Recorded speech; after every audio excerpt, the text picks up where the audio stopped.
Hi guys, my name is Joe Ankoviak. I'm a solution architect with Red Hat on the Openstack Tiger team. Primarily have a networking background, and I'll be talking about leaf spine network architecture for OpenStack nodes. Quick coverage of what I'll be talking about. First of all, the scope of this is the underlay connectivity. For the tenant connectivity, things like that, that could be a whole other topic. There's a lot more to talk about there, but we'll be focusing on the node underlay connectivity in this. I'll go through some of the legacy architecture. We'll talk about some of the challenges, and specifically with cloud challenges with the legacy architecture. We'll talk about what cloud and OpenStack needs generally from network architecture, and then we'll go through leaf spine architecture, why it helps, and then we'll talk about a connectivity example for OpenStack nodes. So legacy data center architecture, there's really two kind of constructs or two tenets to this we've seen a lot out there. You see a three-tier network design, basically core, distribution, and access. It has been primarily designed and optimized for north-south connectivity. In and out of the data center, less optimized for east-west. Scaling a three-tier network architecture kind of relies on scaling up, getting bigger switches, improving bandwidth of links, or adding a few more links between existing nodes. That's kind of what that architectures look like from a topology standpoint. The other aspect you see in a traditional data center design, network design, is lots of layer 2 domains. So broad VLAN access and using VLANs to separate as a logical separation. And then basically, because you're using a lot of layer 2, relying on spanning tree to manage topology or understand topology. So that's kind of two tenets of the traditional data center network design. We still see a lot of this out there. What are the problems with the legacy architecture, specifically when it comes to cloud workloads? With the three-tier design, sometimes you'll end up with inconsistent hops and latency for east-west traffic, and you can wind up with bottlenecks for east-west traffic because it is optimized more for north-south traffic. So that's one of the challenges. Really, the biggest challenge with the traditional design comes down to the large layer 2 domains. With a large layer 2 domain, you have basically a large failure domain. It could be the layer 2, layer 3 edge. There are security implications to a large layer 2 domain. And there's also, of course, broadcast storm possibilities, things like that you have to worry about. Another challenge is VLAN limits. This is one I hear a lot from customers, like, why are we hitting, you guys still want us to use VLANs? I can only do 4,000 VLANs in my data center. Why do I still need to use that? With layer 2 connectivity, load balancing is kind of a challenge sometimes. Sometimes the hashing method between multiple links can be a problem. It can be inefficient. You can wind up with 2 heavily utilized links and then 2 or 3 barely utilized links. So that's one of the challenges of layer 2. You can wind up with unused links based on the topology and what spanning tree has decided on what's the most efficient path throughout the network. And then there's obviously multi-site challenges. Anytime you want to extend or expand a layer 2 environment out across to different sites with more latency, there's a lot of considerations that go into how you're going to accomplish that, how you're going to manage the layer 2 topology, how you're going to manage possibility of broadcast storms, things like that. And then vendor interop. Generally, when you have a large layer 2 network, a choice is made to stay with one vendor for all of the network equipment, for the layer 2 interoperability, specifically around how spanning tree works and other protocols that are used at layer 2. So what does cloud and what does OpenStack really need from a data center network architecture now? Biggest thing is better east-west optimization as opposed to north-south. Basically, there's a lot of traffic between nodes, between instances, much more than a traditional environment. Don't want to be subjected to VLAN number limits. That's a challenge. Want for smaller failure domains, smaller broadcast storm domains, smaller security domains as well. Being able to scale, one of the tenets of cloud is being able to scale out versus having to scale up.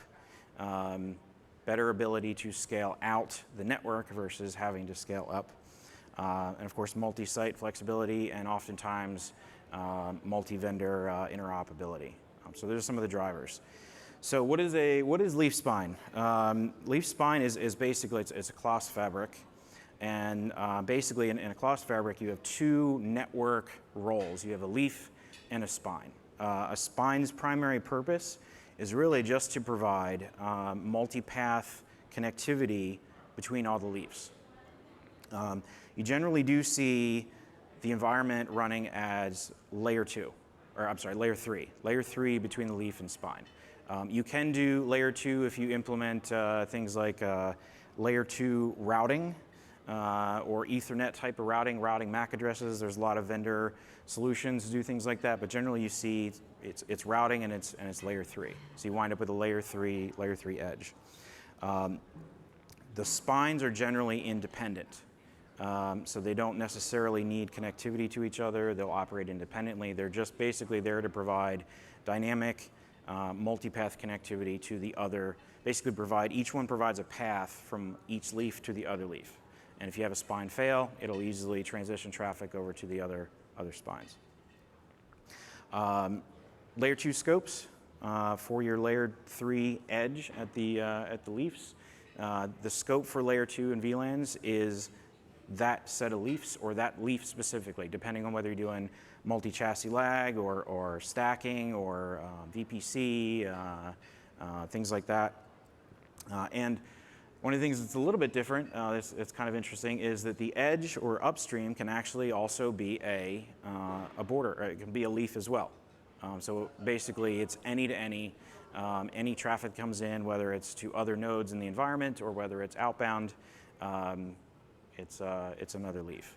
So there are other designs where you can tier multiple leaf and spine scenarios together, like multi-stage leaf spine fabrics, but I won't talk about that, but if anyone wants to talk about that, we certainly can.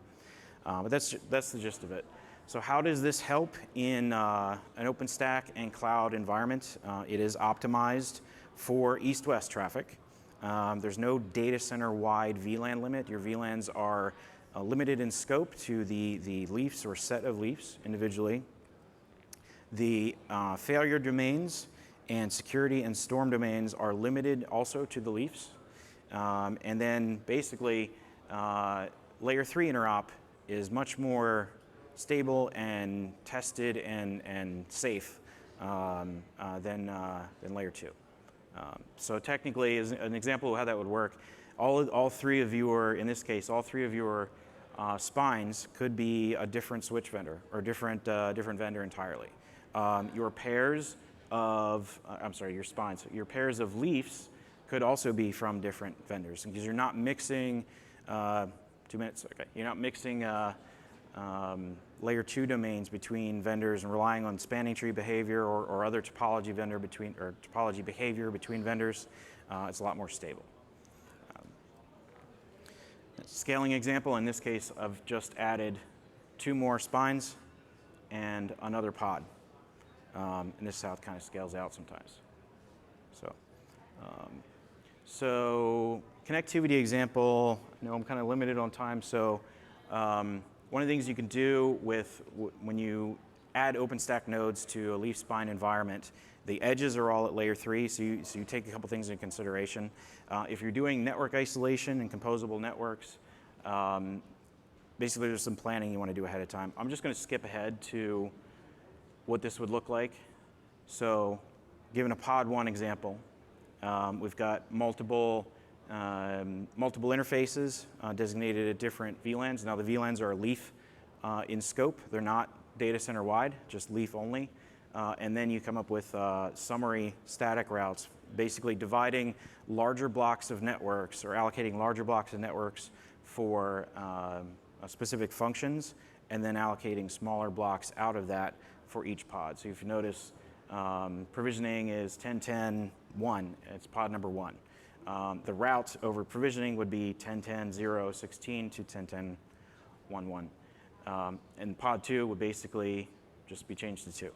and you could scale out from that. So basically the point is you want to route all of your traffic, say from internal API to other internal API interfaces via the internal API network, but you only have to have one static route for the internal API supernet. And if you guys want to talk about it, we certainly can. Just come up to me. We can go into a lot more detail on this. But yeah, I think I'm just about out of time.